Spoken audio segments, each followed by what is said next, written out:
AEW Full Gear has come and gone. And boy, there was quite a bit to talk about it and to talk with me about it. Joining me on the hotline, you hear him on the Mid-Atlantic Championship podcast, on the Wrestling News, on the Big Audio Nightmare, and weekdays with Brian Alvarez on Wrestling Observer Live. And he is, and I say it every time, the voice of reason for that very fine program. It is my good friend, Mike Sempervive. Mike, it's Thanksgiving week. How are you, man? I cannot complain. Happy Thanksgiving to you, sir. Thank Happy you, sir. Thanksgiving for everybody out there watching and listening. Appreciate all your support over the entire year. Appreciate your support coming for next year, Stu, especially you. Really appreciate you having me on. I love doing this. We should probably record our off-mic conversations about football and just put them up. And, we're actually, the video is going to be there, so I think we may put that up. I may put that up this week just for the hell of it. Talk a little A&M in Texas, so because it's this Saturday, the rivalry renews. So, let's talk AEW Full Gear. As customary, give me a letter grade for AEW Full Gear. I'm gonna say a solid B. To me, there was some really good stuff on that show. I thought it was a well-paced show. Mm-hmm. I think there were 9 matches on the main card, and 8 of them were singles matches, and I really liked that a lot. I don't think that their TV did the best job building up every single feud, but when does it ever? I think we have these postmortems, and every time it's like the show and the TV leading into it is never usually good, or it's all over the place, or it's wacky or whatever. But then the pay-per-view happens. And even if you don't love every single thing that happened on the pay-per-view, you can't say, in my opinion, that AEW is not at least attempting to give you your $50 worth. So I think they did that and then some on the show. Now, the second half of it, we'll talk about the show closing angle. We'll talk about that, I'm sure, too. There were some things that, okay, I kind of shrugged my shoulders or, throw my hands up at a little bit, and we'll see what happens. But those early matches, Paige and Jay White, Mercedes and Chris Statlander, some of that stuff early was really good. And yeah, there wasn't a whole lot of crowd heat for it, not being hot right now and running a show in the Northeast. Hey, great. You want to go back to the Rock in Newark every single year? That's cool. I like that tradition. I like giving your fans there something to look forward to. But boy, timing wise, it just probably wasn't right this time around to be up there with how cold there are. But those are the breaks. They still got 10,000 people in that building.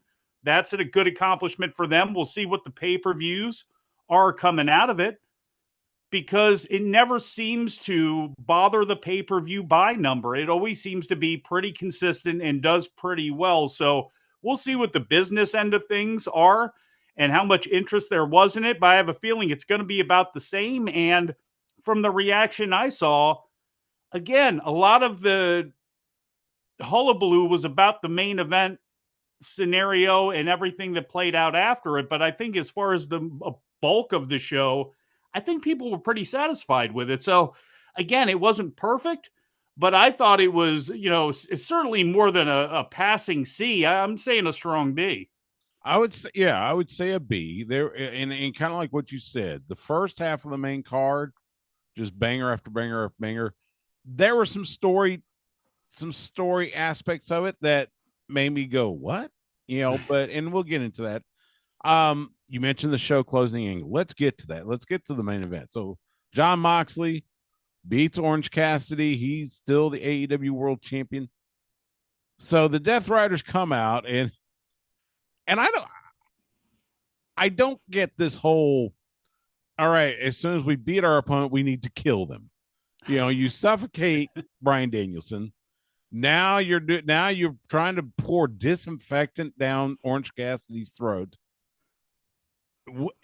I don't get that, but I guess that's a choice.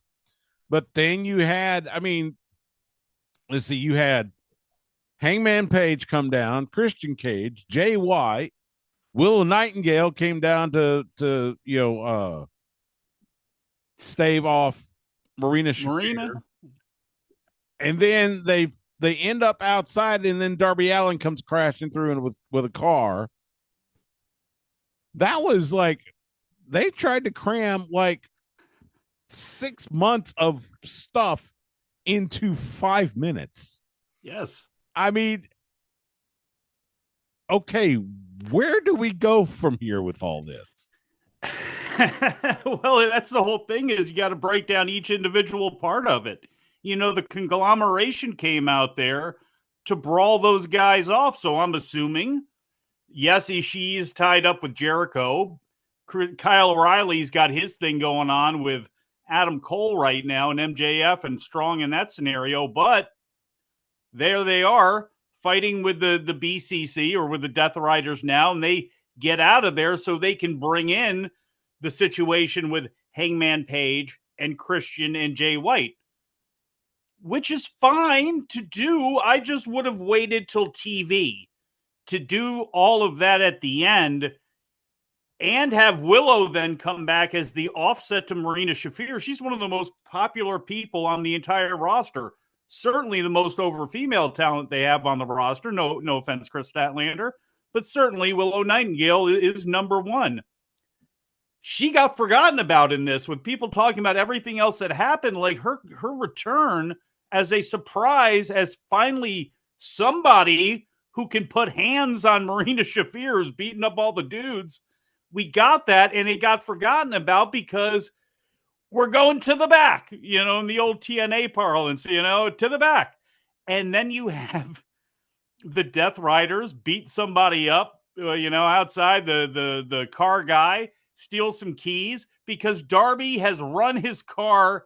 It was just too much. It was all too much. And to me, what would have been the smartest thing to do would have just been have the conglomeration fight with the Death Riders. Okay, I get why they did that. It gets them out of there so you can go outside for that shot. Perfect. Then have Willow. I mean, again, she is chased off Marina Shafir at that point. There's something else I think you could have done before then you did the Darby thing. And that was even overkill as well, too. But I get it. And it was a big way to close the pay-per-view where, oh my God, did you see this at the end of that match? So, again, it was just way overdone, and that was the biggest problem with it. And there were people confused about, okay, what are we doing here? How should I think about this and all? But there is, to me, a silver lining in this, in that you got the conglomeration, okay, you got Darby, you've now got Willow back, you've got Hangman and Christian and Jay White. Is all of this Death Rider stuff, which seems to operate in its own universe there, well, maybe now some of these other parts are going to pull into its orbit, because at some point it's going to have to. And unfortunately, with AEW and the TV, and one of my biggest problems leading into this show was, here's the Hurt Business in the Swerve world, and you got the Death Riders over here in this world, and you got this world over here in this world, and Ospreay and Fletcher, and all these things are like kind of colliding into each other, and it's all not pulling forward. And considering all of this is about, when it comes to the Death Riders, the heart and the soul of AEW, well, how about all these other people that are working there too? Are they affected by any of this? Is it only specific people? Why haven't we gotten an answer out of Renee Paquette? Why hasn't anybody asked Renee Paquette, hey, what the hell's going on with your husband? There's none funny. of that sort of stuff. I was thinking the exact same thing. Is like, okay, yeah, Renee Paquette. It's been acknowledged on television that she is married to John Moxley. Why hasn't anybody gone to her and say, what is up with your husband? I think even Excalibur slipped. It was last week or the week before. I said, let's throw it back to Renee Good. Renee Good Paquette. Like, just, it's just like,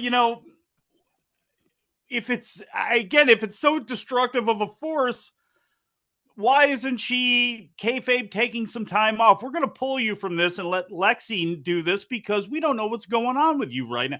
I don't know. And at some point, and it probably is, as we go into World's End in December and then into the January shows, maybe it is all going to come together. But like Jack Perry and Daniel Garcia, which is kind of running at the same line with the Death Riders and all that stuff. Like it's about AEW gave me everything, and Jack Perry's like that seems to fit the Death Rider storyline, but it's not in that Death Rider. So like again, all of these parts to me need to meld together better.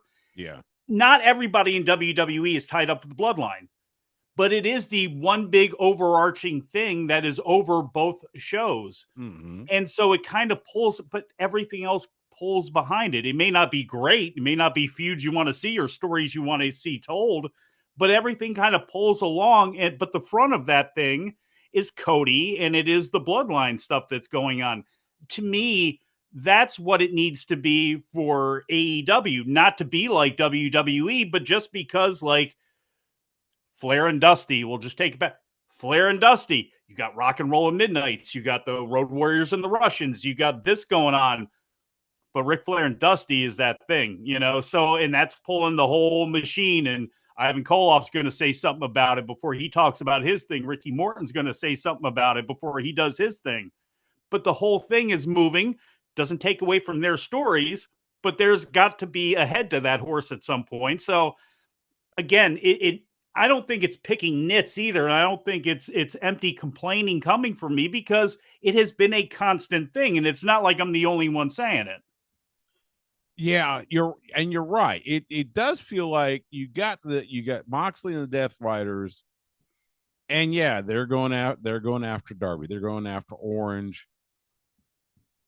Okay, why aren't they, if they are going to, if the story is they want to change AEW, why aren't they just ransacking the entire locker room? Exactly. The thing with Daniel Garcia and Jack Perry, and I got to thinking about this. So Daniel Garcia beats Jack Perry. He is now the new TNT champion.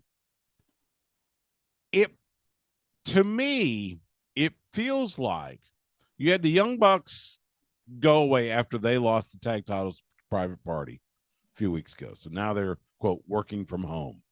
We know I think it's Nick's shoulder, I think is being rehabbed. So now Jack Perry loses the TNT title. You got the Continental Classic starting up with Okada as the Continental Champion.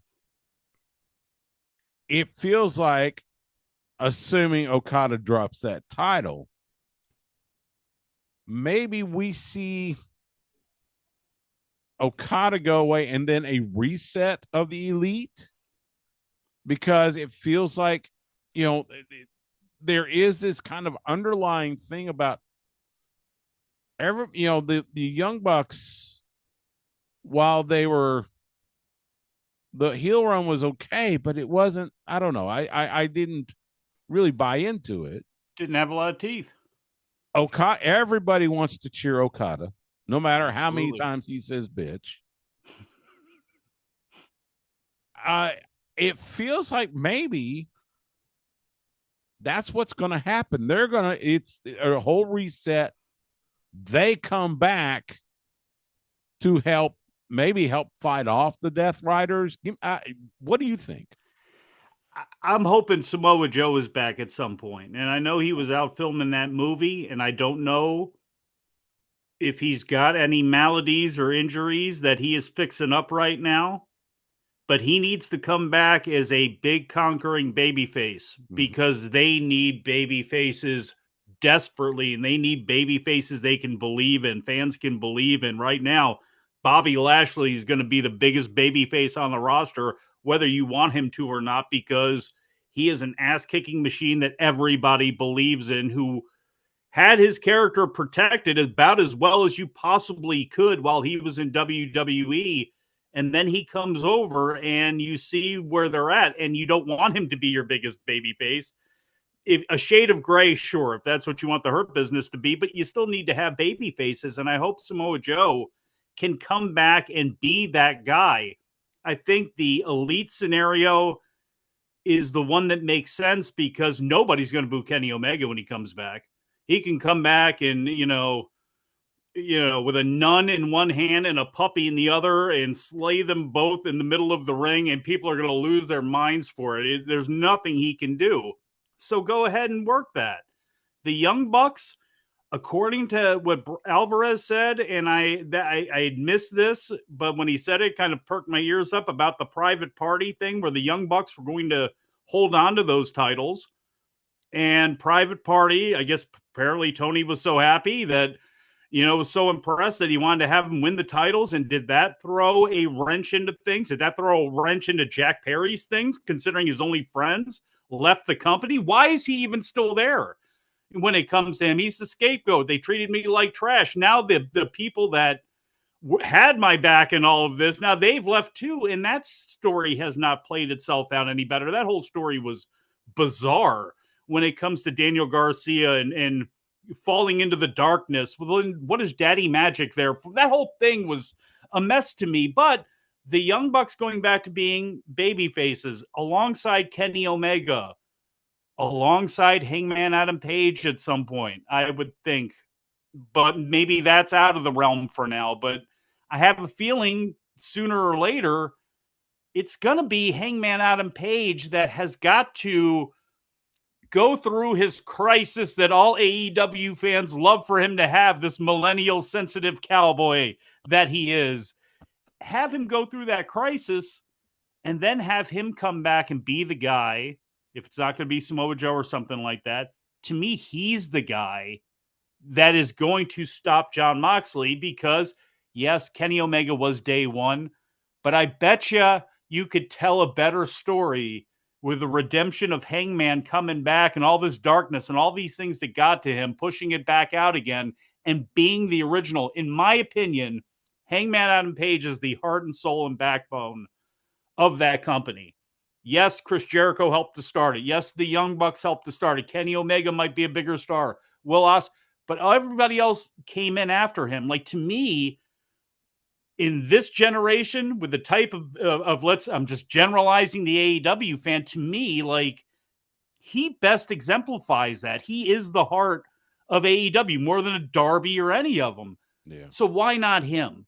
But we'll see. But that scenario of getting the elite all back together as baby faces to now face the darkness of what they created that this guy apparently hates and his whole group hates, or wants to fix or whatever this story actually is, that's, to me, that's how you do that. And I would assume also, I know it's a long way off, but you can shift the schedule that wouldn't be a WarGames type of scenario, or what do they call it in AEW? You know what I'm talking about, though. Yes, But I know exactly what you're talking about. I'm trying to think of it.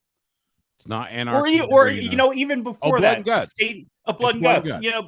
and that's usually a fall thing. So even if you wanted to do something before that, you could, because you have the Stadium Stampede thing that you can, again, you can manipulate for whatever building you're in to call it something else, some other type of stampede or something like that. But like, again, you can do that if you wanted to. It'll be interesting to see what they do with everything, because again, Samoa Joe coming back, it would make sense. But also it's like, well, you can't just have Bobby Lashley and Swerve forever. I'd like to see Bobby Lashley fight Samoa Joe. So we'll see what they do. And again, I'm just throwing out a name of a guy that I think, who else is going to have impact coming back that's not Kenny Omega? I don't know if they have somebody.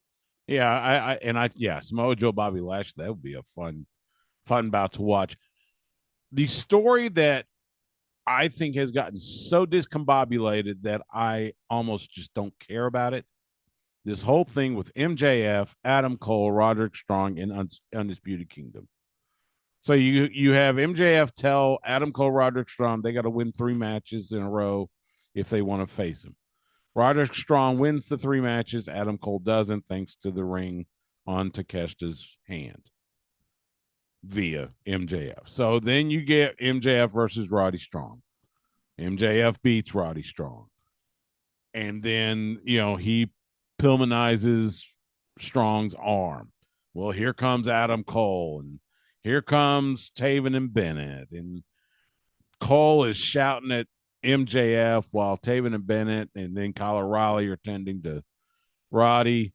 Adam Cole turns around. Now Kyle O'Reilly is upset at Cole. And I'm trying to figure out, okay, why is Kyle O'Reilly so upset at Adam Cole? Why did he not want MJF to go after him? Are we foreshadowing a turn or something, or him aligning? It just feels like almost kind of like with the show ending deal. Feels like they're trying to put too much in it, and it's making it way too complicated. I don't understand why it got so off track anyway. I don't, other than maybe MJF's filming schedule threw them off where it was like, okay, well, we'll insert Roddy into this mix because we want to have a more of a proper build to Adam Cole and MJF, I guess. I don't know. The whole gauntlet run and then Strong wins, and what I'm thinking is, well, does Kyle O'Reilly now being back in the picture, is this going to lead to a turn? And then MJF has got Taven Bennett and Strong, or Taven Bennett and something like that, but it just didn't happen. I don't know what they're doing. Kyle O'Reilly at the end is fighting with the conglomeration guys, but he's more upset because Adam Cole is putting his friend in danger that volunteered to be in danger to go after MJF with a lot more, ferocity than Adam Cole seemed to be doing. I don't get it. I don't get the entire thing. That was like, I don't want to say you wasted an MJF Roderick Strong match, but like it had no heat because of the story. The match was great. The match was really good. It was really well wrestled. MJF did everything he could that he knows how to do, which is curse and stall to get heat. And he was getting some heat from those people up there. But the match, unfortunately, fell short overall because it felt like a lot of shrugging once it was over, and O'Reilly was out there and yelling at Cole and pushing him down, and then they leave. But then Cole's in the ring with Taven and Bennett, which is kind of and really the reality is there are no baby faces there. And I know that, okay, 4 of them are supposed to be de facto baby faces. Roderick Strong hasn't been a baby face. He's yelling at Mordos and everything. Like, he's a baby face because he's going after MJF. He did nothing to turn, did nothing other than be a loyal friend. But hey, heels have those too. Cole, Strong. Cole doesn't come off like a baby face. Taven and Bennett are not baby faces. So it's like, again, I don't know, and I don't know where they're going with this, but that's the only thing I can assume is something got thrown off where they went, okay, we'll put this other stuff in the mix for right now until we can have MJF, and we know we're going to have them live on TV every Wednesday night or whenever they need them. Yeah, it's like I said, it does make sense. Adam Cole said at the very beginning he wanted to do this by himself, but then, in 5 minutes, he's back with the Undisputed Kingdom. I mean, there's just been so many just stuff. Wasn't Adam Cole like doing a bunch of chores for Roddy while he was hurt? That's why he couldn't again, the whole thing is it's so sideways. And again, it was disappointing because it was a good start to the show. The tag match didn't make a lot of sense on why they were doing it, but when you had a bunch of singles matches, it's like, okay, you wanted to have one party match out there, a 4-way private party holds on to the titles. Okay, cool. The body of the match I had some problems with, Right. but no big deal. Okay, it started the show. And then we go into MJF and Strong, which was wrestled great but had no heat. And then that went into Mercedes and Chris Statlander, which again that was the best Mercedes match I think she's had while she's been there. It shows again that Chris Statlander is a standout and that people want to get behind her, but boy, did they have to work hard to get people into it, because that storyline has been relatively weak too, because it appears, whether it's just reality or only purely in kayfabe, Mercedes does not like having Camille anywhere near her. They immediately got Camille into a dummy butler role where she's getting pushed around, and maybe they just saw, okay, we can do money here with these two in a feud, but it doesn't feel like that. And they had to work extra hard because of this story that really wasn't much of a story, unfortunately, but the match itself absolutely delivered, I thought. Well, and you mentioned Camille. I think everybody expected Camille to come in and be another challenger, whether it's to the world title or to the TBS title. But to end up being basically, the insurance policy again, like she was with Nick Aldis, except this time to Mercedes, it felt like, oh, good, it's rinse and repeat. And because they didn't do anything with her, and yeah, that was that was the thing. the craziest part. I mean, She didn't kill anybody. And the sad thing is, she's a great wrestler. She's wonderful in the ring. Let's showcase that. I didn't get it. Yeah, and look, she's not Debbie Combs or anything like that, or she's definitely better than Moolah. I'll say that. But like, okay, she's not Penny Banner or whatever. Right. Fine, she can go out there and squash. They have enough women on that roster where she went out there and killed. I'm just Layla Hirsch one week, and Red Velvet's got a title, but like what I'm talking about. Go in there and beat some people, smash them down, but they didn't do that. I think it happened like maybe once or twice, but have her beat up people on Mercedes' behalf. Why they decided to go in that direction that fast is very interesting to me. Why they decided to go ahead and do that, I don't know. Yeah, I didn't get it, and it just, I don't know. I just shrugged my shoulders. So, you mentioned the private party thing. Looks like part of that match was setting up the split of the Acclaimed, which, okay, apparently it is the season of breaking up tag teams in both AEW and WWE. It's like, it seems like every couple of weeks another tag team breaks up.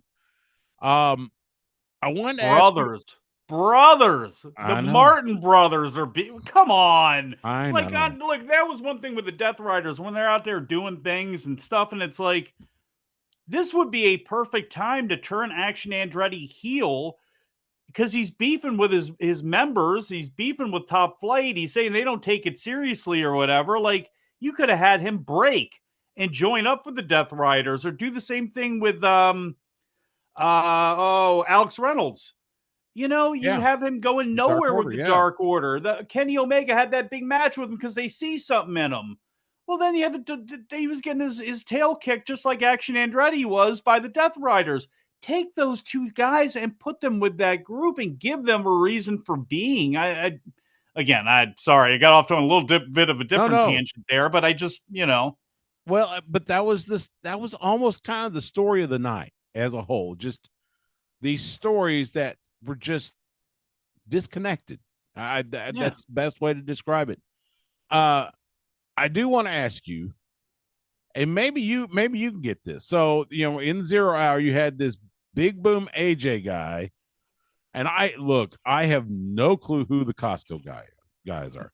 I don't shop at Costco. I'm a single guy. I don't need to be shopping at Costco or Sam's. But they did this big thing with QT Marshall, and apparently it was a huge hit. And the kid and the little kid, and do you ain't none to eat? Come on now, we're both Husky kids. I bet you we were Husky kids. I know I was. Yeah, okay, those are not little kids. Yeah, well, but I'm going, okay. Is it just because I'm a middle-aged guy in Texas that I don't get, I'm glad they did. I'm glad they were popular. I'm glad it got however many views or whatever, but I couldn't care less. The Tony Kornheiser's podcast, Old Guy Radio, and that's what There it you is. go. I mean, we're just old guys. Brian and I talking about an Observer Live. Like, I knew who they were in that. I've seen like the clip, and I would go and then turn from it because it's like this goofball saying double chocolate chunk. This one saying the boom at Costco. It's like a lot of memes. I see it and go, huh, and that's it, and keep it moving. All credit goes, I guess, to QT Marshall of knowing this guy from back in the day on the indie scene in New Jersey and saying, I know that dude, let's do something. Whoever's idea it was, congratulations, because Yeah. it got you some attention mainstream. It is goofy, it is dumb, it is gaga, but guess what? If the gaga is good, the gaga is good. And he delivered in the match. It was a fun opening to the show. People there liked it live. People apparently liked it in the back. Fans, for the most part, even people that don't like AEW, got a kick out of it. So it to me, it's a win. It's a calculated risk when you bring in people, especially to work a match. But they, to me, accomplished their goal. And nobody's talking about the four-way on the pre-show. Nobody's talking about the women's match. Nobody's talking, hell, some people are talking about that match more than anything on the pay-per-view Yeah. because it was so over the top. And that's what they like about their wrestling. They like ridiculous, and that's what they're talking about. So All right. it worked. But for me, it's like almost everything. I mean, it just, I still read books. I can write in cursive. When it comes to today's memes, they're going to go over my head. I'm not the guy. I look at that with a lot of AEW TV and a lot of wrestling TV, period, but especially with AEW, where sometimes I'm like, what in the hell is going on here? And then it's like, you know what? I'm a 50-year-old white guy now, who's always been in the mid Atlantic pretty much his entire life. And you know what? It just sometimes this isn't for you because we're trying to hit what you should be hitting, which is 13 to 20 years old. 18 to 49 has always been a crazy demo to me because there's 18 to 34 and there's 18 to 49. If you're a wrestling fan still at the age of 34 years old, you're going to be one the rest of your life. We don't have to worry about you. You're into this. But those people that are, it's easy to be a fan when you're 13, 14, 15, 16. Then you discover girls. Then you go out. Then you have college. Then you have a job you actually got to go to. Maybe you don't. You get fired. You learn in life. You better go to the next job. Your family, your girlfriend, or your kid, they may not like wrestling. And a lot of people give up on it. Yeah. So to me, I have people that make fun of me for it, but to me, 12 to 34, you have better pound away at them and make them fans because, again, if you start to lose them, if you don't have them at 34, you ain't going to have them. So, that's one thing that AEW, and that's what WWE is doing right now. They're hitting on all cylinders to all age groups, especially the young ones, because, again, those are the people that come up and then will tell us 20 years from now how amazing the Bloodline story was, and that was the best storyline of all time. And we'll look at them and go, because you didn't live through the 80s. And then somebody a little older than us will go, because you didn't see Briscoe Funk. Mm-hmm. And it just, again, and I'm getting way off topic here, but that's to me, it. you got to make those fans. And AEW, I worry about because you see the atrophy that they had. Their overall fan base has dropped by, what is it, a quarter? I think, about a fifth. At least. And their 18 to 49 has dropped a quarter. Yeah. I would love to see better numbers, and I should probably go back, do the WrestleNomics, Brandon Thurston, check out the whole list, and actually really look at some of those other breakdowns and numbers because it's hard to get those people back, too, as they're finding out. You're right. We mentioned the Young Bucks. They are going to step out of the house. Apparently, and I saw this on the front page of WrestlingObserver.com. Young Bucks to challenge Great Okan and Hinare for the IWGP Heavyweight Tag Team titles at Wrestle Dynasty on January 5. Apparently, that is assuming they make it to January 5 as the tag champs because they're still going through World Tag League. But interesting little thing, we have Kenny Omega has gotten himself on the Wrestle Dynasty card. Now you got the Bucks on the Wrestle Dynasty card. Interesting choices for two entities that spend a lot of time in Japan. Executive vice presidents, ahoy. That's when it comes to the Young Bucks. Brian was surprised they weren't on the Dome show.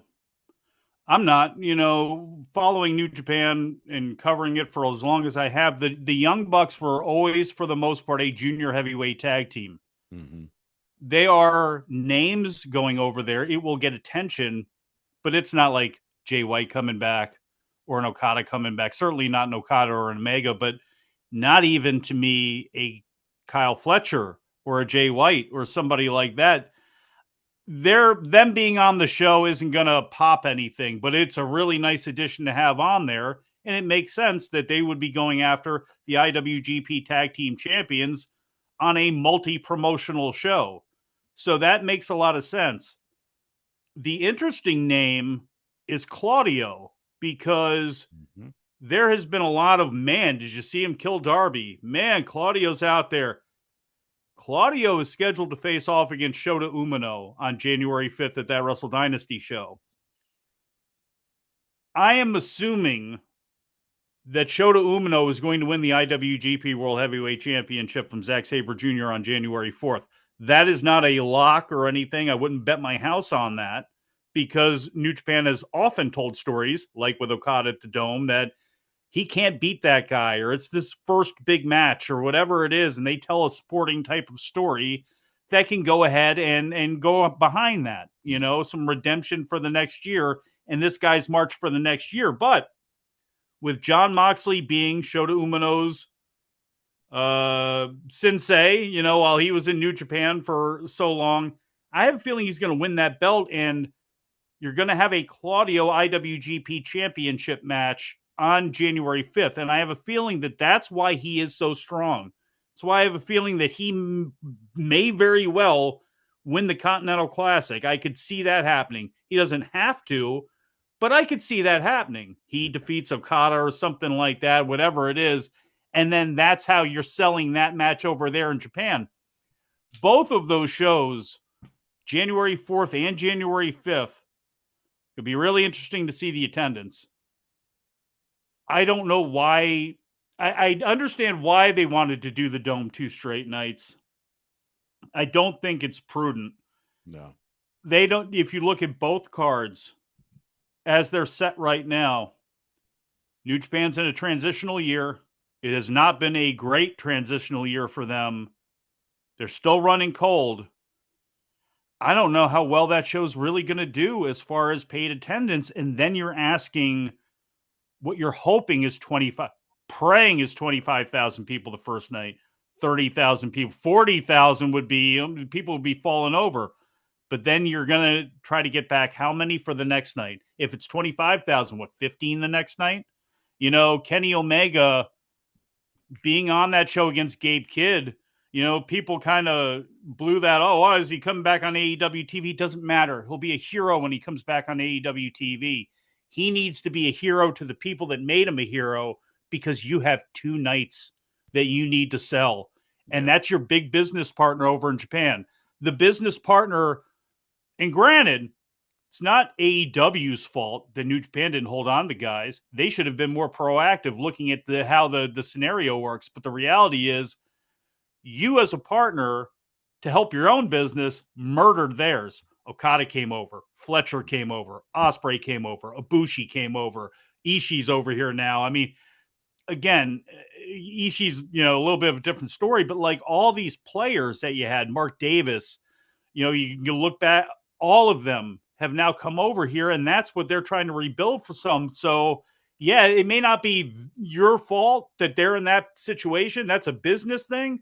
But if you're going to be in business with those guys, you need to do something to help them. And the best thing they could have done was what they're doing right now with Kenny Omega and a guy that they hope is going to be the next guy over there, the next Jay White. Nobody's going to be another Omega, but a guy who can be like a Jay White, can be a Finn Balor, can be that leader of the Bullet Club, can be that big, dirty foreigner that they want to see get taken out, big mouth foreigner they want to see get taken out. So it is going to be really interesting to see how those shows come together, who ends up on them in totality, and if either one of them are going to be something that gets the people listening to this show to go, okay, I'm going to reorder New Japan World and give that a shot and actually pay attention to this show.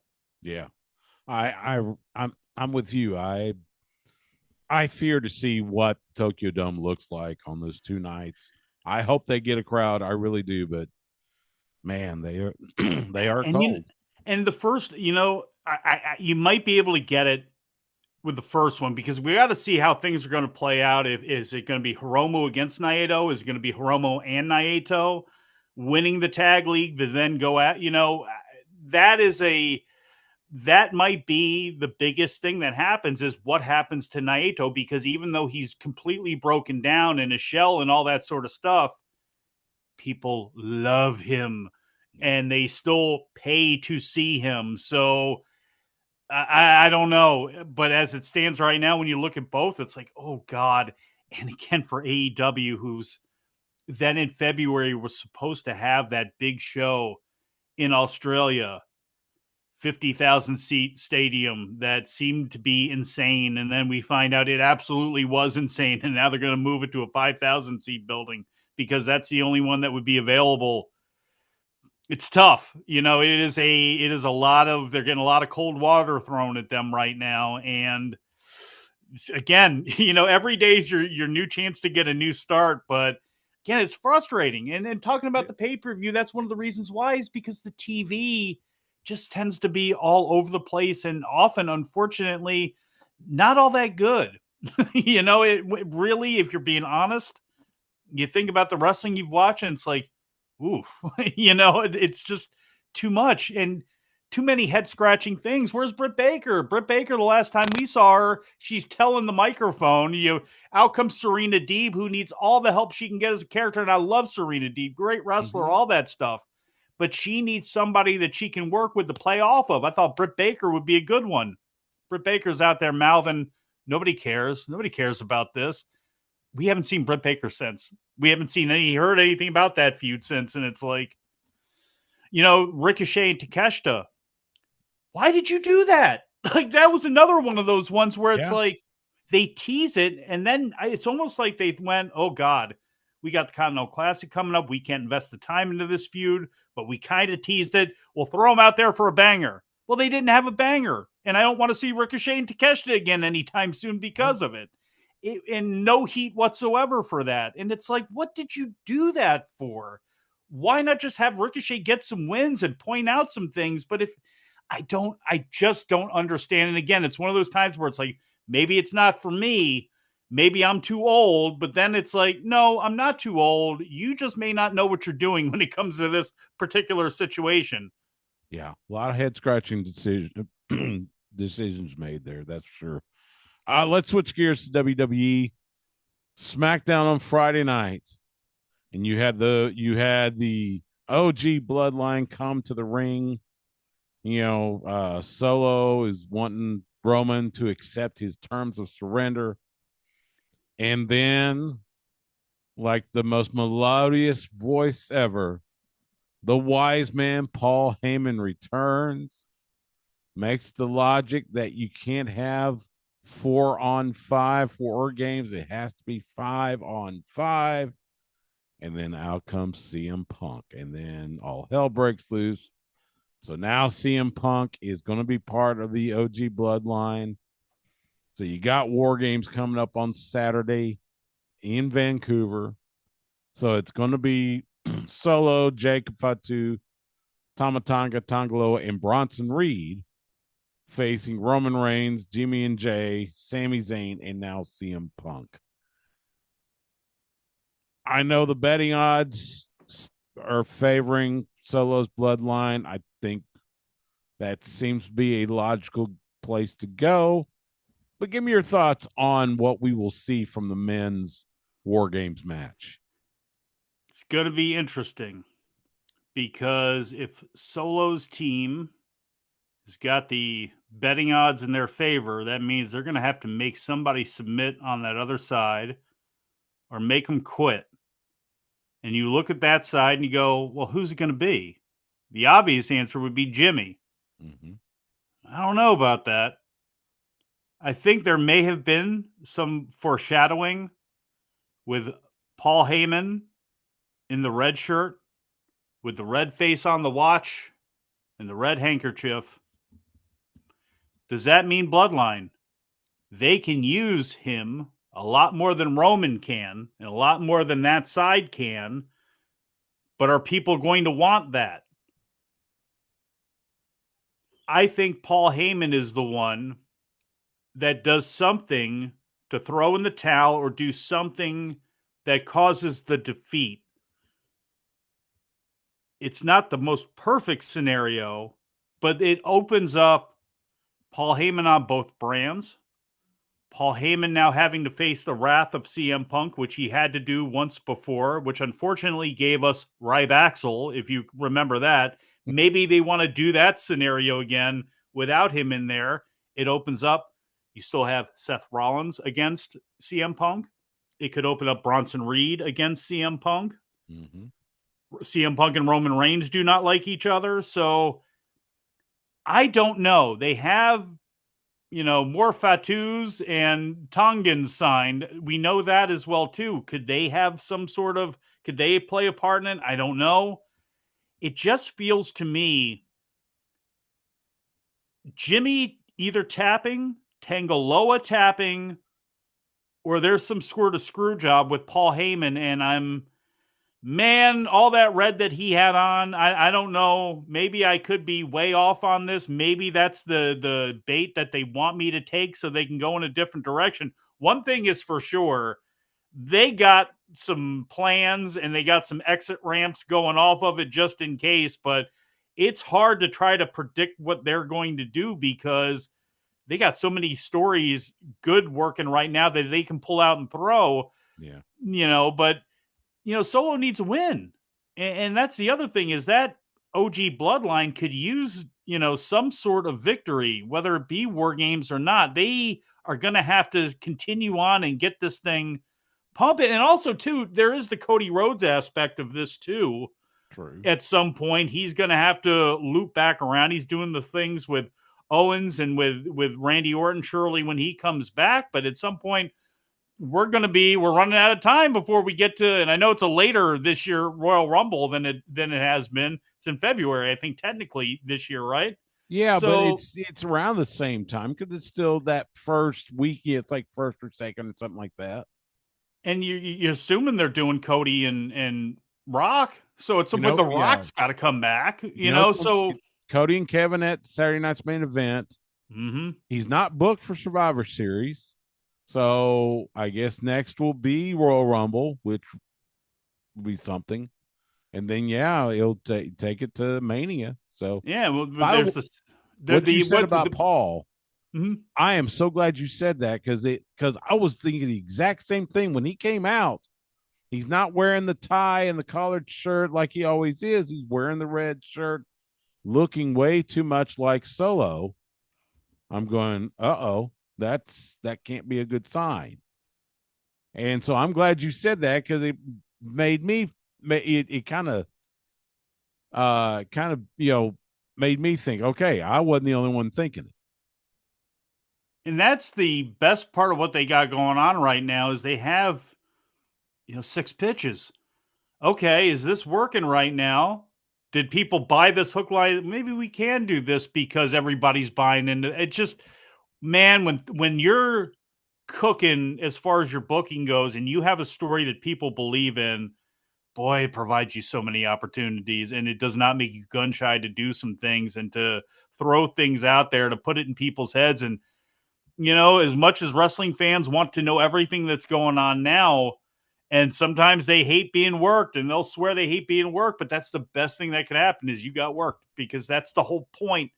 The whole point, it doesn't have to be surprising everybody. You fans can know what's coming next. You just have to be able to get them to that story. We're going to see an end to every movie that we see, and we pretty much know how it's going to end. It's probably going to end on an up note. People don't like sending people home from movies on negative notes, but it's going to end that way.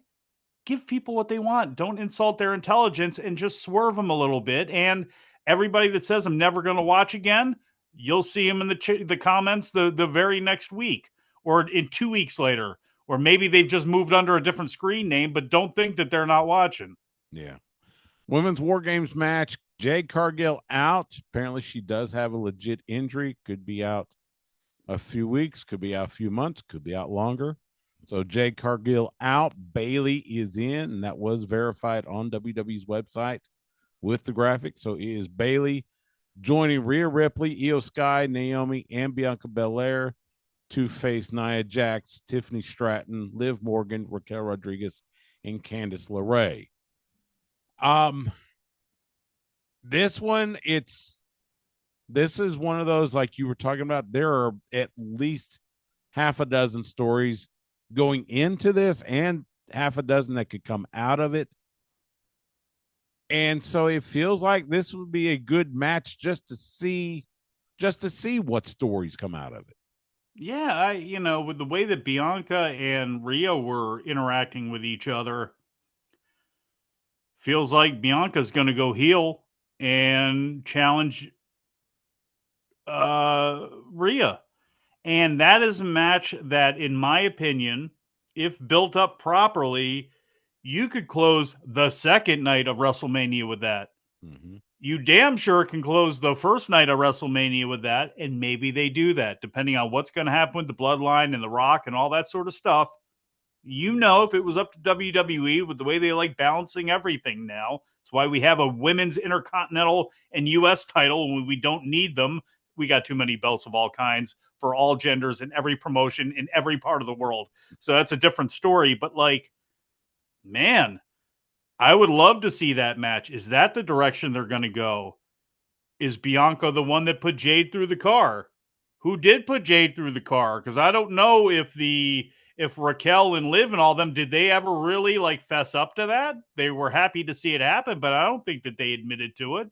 So that is, to me, the most fascinating scenario coming out of that is, where is she going to stand? Where's Bianca Belair going to stand when everything is said and done coming out of there? And I'm sure Rhea is going to get her. In fact, Rhea making Liv submit would be probably the best way you could go, because you can kind of put a stop on that story. She doesn't lose the belt. She can say, you didn't beat me one-on-one. It was all these other people, and I just wanted to get out of there because you're a psychopath. Whatever it is, you can give chicken S heel Liv, whatever out that you need. But I would almost do that and do it that way, because at least we can kind of come to a close on that, unless it's going to be you're building towards Raquel and Rhea. But I don't know if that's something you necessarily want. I would kind of keep them apart as best you can, because if she's not messing with Liv, to me, then you have Raquel, who strikes an incredible physical presence, to go out there and beat up, all the smaller baby faces, in the same way that you can have a Jade Cargill or a Rhea Ripley beat up the smaller heels. Yeah. I think you're right. We've got 3 title matches. You got Braun Breaker defending the Intercontinental Championship against Ludwig Kaiser and Sheamus. You have LA Knight defending the U.S. title against Shinsuke Nakamura. Gunther defending the World Heavyweight Championship against Damian Priest. Now, I totally get none of these titles are probably going to change hands, but if there were one, which one would you say is the likeliest to change hands? I think Shinsuke. You have, and he worked Cody Rhodes in Europe before he came and made the comeback and took out LA Knight. And I'm assuming he is just working himself back into ring shape, because he is going to back to Japan. Last year, it was the Keiji Muto retirement show. He is going over to face Ulka Sasaki, I believe it is, on the Big Noah show in January. So I think he obviously wanted to get back in shape and shake some ring rust off before that. And him with a short reign with the U.S. title would not be the worst thing in the world, because he and LA Knight could probably be very entertaining, going back and forth on the microphone. And then you could have LA Knight win that belt back. And you get Nakamura some work. He's somebody who people still respond to the entrance. People still respond to him, as far as we know right now, in the ring. Perfect. Go ahead and do that and flip that one. I don't like taking the title off of Braun Breaker, especially in the three-way, although they certainly could do that when it comes with Sheamus and Ludwig Kaiser, especially if you wanted to give Ludwig Kaiser something, give him a short run with the belt because Braun wipes out Sheamus and then Ludwig steals the pin. Yeah. But because I'm going to go with Shinsuke in LA, I think that I'll say that belt is going to be safe. What was the other one? There's the IC title, Braun Breaker, Ludwig Kaiser, Sheamus, and then the World Heavyweight title with Gunther and Damian Priest. Gunther and Damian Priest. The way this thing, and boy, they've done a good job with that too. Mm-hmm. You've had Gunther out there being the tail kicker, and nobody can shake him off his game. It was so perfect. And in just one swoop with Damian Priest coming out there that one week and kind of just getting in his head and putting on the extra, being extra New York about it with the accent and everything. And just, I'm a street thug, right? And that whole, how Gunther played it, just like that. Just like that, you got a balance now. You got a match I want to see again after not wanting to see it before. Because what did Damian Priest do to get that title shot back? What Gunther has been dominant here, and all they needed to have was a reason. The reason was the Cody loss, and now we got Gunther questioning himself. We got him beefing with his good friend and his partner that's always at his side. And Damian Priest, every time you take a turn, he's getting the best of him. And because he has done that so much, I think Gunther gets the victory. Now, what you could do, Gunther gets some sort of dirty victory because, let's be honest, the main event of this show is going to be the Bloodlines WarGames match. So you could, I'm not saying you want to do this, but you could absolutely, people aren't paying $50 for this. It's part of Peacock. You could do some sort of ending that way that's kind of craptastic where Gunther takes the victory there and then do that match again at Saturday night's main event in New York. Have Damian Priest win the title there, or that's going to be your big match for Royal Rumble. That's going to be your big singles match, and you have him do it again there. I think Gunther is going to hold on to it. I wouldn't fall over shocked if Damian Priest wins, but boy, the way that this story's been going, man, then what's next for Gunther if he does lose after that? Because it seems like he would be in some sort of crisis after that. So we'll see how they decide to play it. But I'll go ahead and of the three, I'll say of all, probably the one with the least shot, I'll go with the long odds on Shinsuke Nakamura winning the belt. Okay, yeah, I think that one. If I had to pick one, I agree. Before I let you go, so they're going to celebrate the 10th anniversary of the New Day next week on Raw. We saw the argument between Xavier Woods and Kofi Kingston. Now look, and this is totally the fan in me. I do not want to see the New Day break up. I never wanted to see the Rock and Roll Express break. There are certain teams that just should never break up. The Rock and Rolls never break up. The Road Warriors should never break up. Dudleys, New Day are in that category. And maybe this is just the naivete in me. It feels like they are leading to this crisis, and then Big E comes out and basically gets them back on the same page. Because I'm hoping that's what the case is. Totally understanding they could totally, just flush it down the toilet and then, no more New Day. Just give me your thoughts on 10 years of the New Day and whether it could come to an end next Monday night. Did you ever see The Godfather? Yes. That scene where they're in the Senate hearings and Michael comes in and Frank Pentangeli's on the stand and the brother sits down there and he's just looking. I want that scenario with Big E. I want them to be beefing with each other. And then all of a sudden, I don't know who walks in and just Big E's just sitting there and he's just crestfallen, just shocked over what's happening. What is wrong with you two fools? Mm-hmm. That's what I'm hoping happens.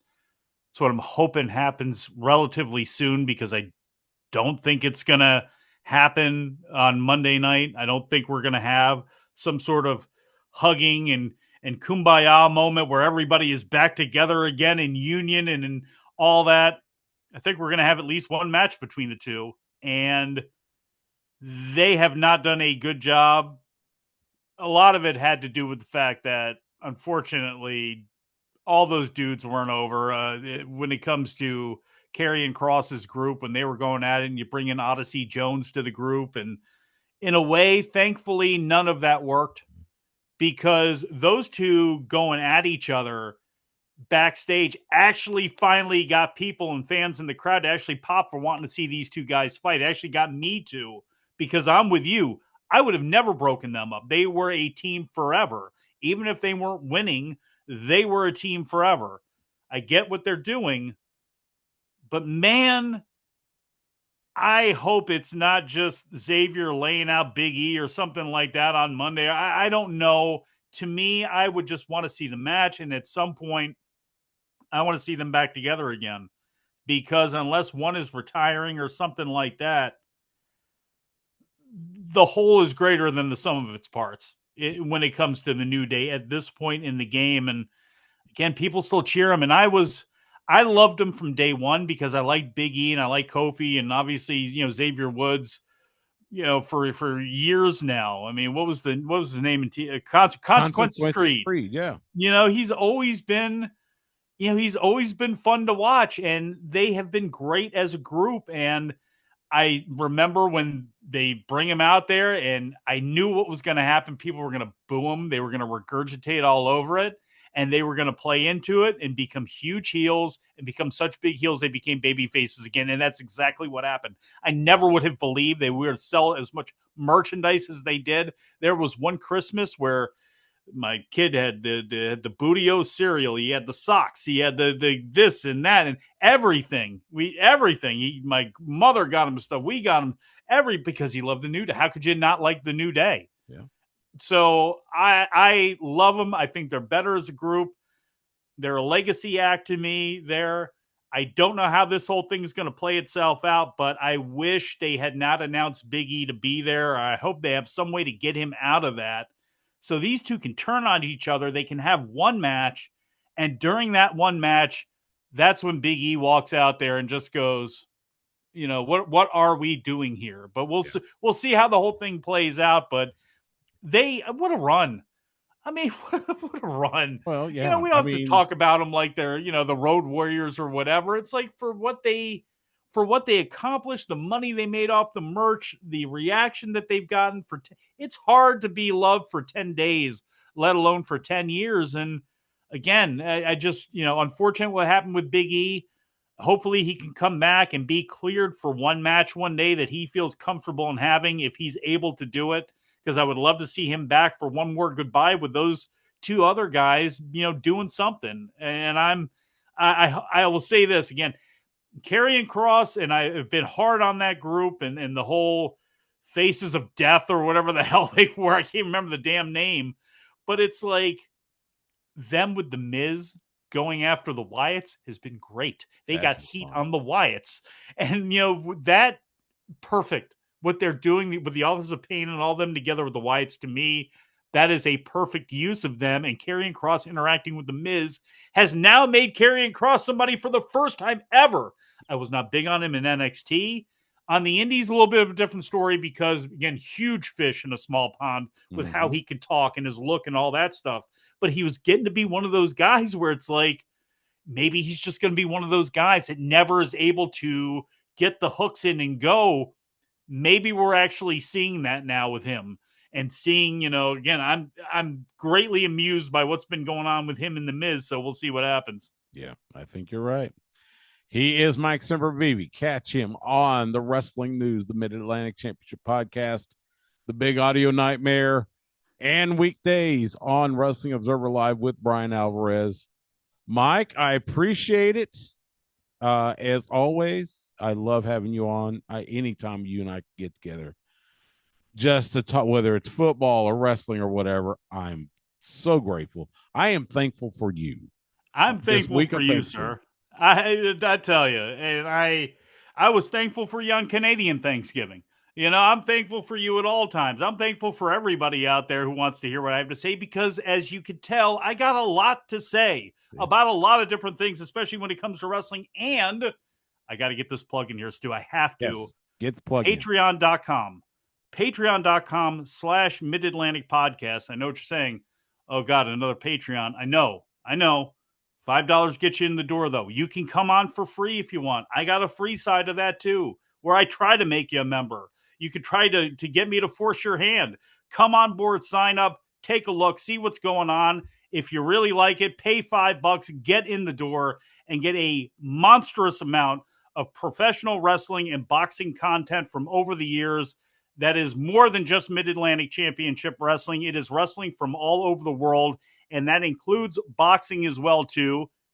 And I just wrote 2,000 words of 20,000 words that I'm writing, but I put 2,000 of them up on the Patreon already about the second fight, the second boxing match that Vince McMahon was ever involved in promoting. Everybody remembers the first one. We just passed the anniversary, November 7th, 1988. Donnie Lalonde, Sugar Ray Leonard, $12 million invested by Titan Sports into that promotion. And I got to be honest, Vince McMahon and the WWF get a bad rap out of that. And that's about what I'm writing about when it comes to Mike Trainer and the entire wild promotion of that show. Part of that was that WWE never went out of its way to promote a boxing pay-per-view again until 1997, when they came and saved the day for Sugar Ray Leonard, who was taking on Hector Macho Camacho. And it is a wacky story as to how they got involved. There's a mob lawyer who was running Scores nightclub, the Gentleman's Club in New York. You got a novice promoter. You got a media that was really knives out for WWF at that time. But I write a little bit about that, which is going to be part of a bigger piece. But it's one of those things where I think you'll get a kick out of it if you read it. Even if you're not the biggest boxing fan in the world, you're going to get a kick out of the promotion and how WWE, WWF that is at the time, had to come in, jump in, and save the day. So it's a fun thing that I wrote up there. Got a lot more coming, a lot of original writing over there. Grit and Glory, the history of Mid-Atlantic Championship Wrestling tag teams, all the way back from the 1930s and the start of Jim Crockett Promotions, all the way into the 80s with Briscoe and Youngblood and Steamboat and everybody in between, how it became such a great, incredible Cadillac of wrestling territories. I got a long piece in there on Wahoo McDaniel, who had one of my favorite feuds of all time, when he turned heel on Ric Flair in 1985 or 1984 alongside Tully Blanchard, the Gruesome Twosome, a ton of stuff in there, a ton of video, a ton of audio, a bunch of podcasts, all that sort of stuff.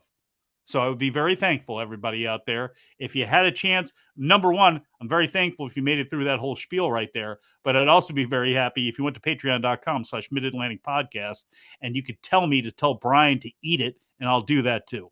There you go. Absolutely. Mike, happy Thanksgiving to you and yours. Have a great week. Have a great weekend, and I'll talk to you soon. Yes, sir.